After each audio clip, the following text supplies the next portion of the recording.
যখন এশিয়ান গেমসের প্রথম কোয়ালিফাই ম্যাচ খেলতে বাংলাদেশ দল ভারত সফর করছিল, ভারতের বিপক্ষে শিলংয়ে হামজা চৌধুরীর অভিষেকের সেই ম্যাচটি ভারত হোম দল হিসেবে আমাদের সাথে কেমন আচরণ করছিল তা সবারই মনে থাকার কথা।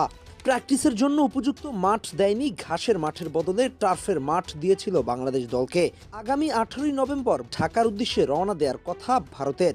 সেই ম্যাচে বাংলাদেশ দল স্বাগতিক দেশ হিসেবে ভারতকে কেমন আপ্যায়ন করতে পারে তা নিয়ে চলছে দর্শক মহলে নানা গুঞ্জন।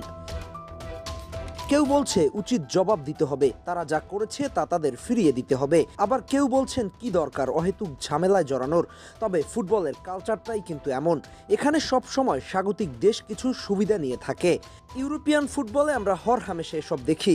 আসুন দেখি ভারত ম্যাচে বাংলাদেশের আয়োজন কেমন হতে পারে তার একটা চিত্র।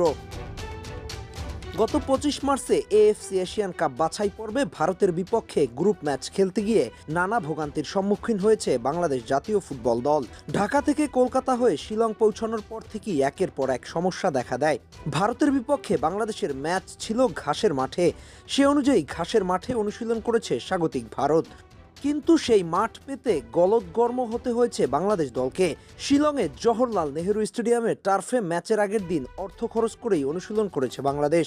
সময়ের শিডিউলও ছিল উল্টাপাল্টা, টিম হোটেল থেকে প্র্যাকটিস গ্রাউন্ডের দূরত্ব ছিল 1 ঘন্টার। শেষ পর্যন্ত অনুশীলনের মাঠও দিলেন জ্বালায়নি ফ্লাড লাইট। সব মিলিয়ে বাংলাদেশকে এক বিব্রতকর পরিস্থিতিতে ফেলেছিল ভারত।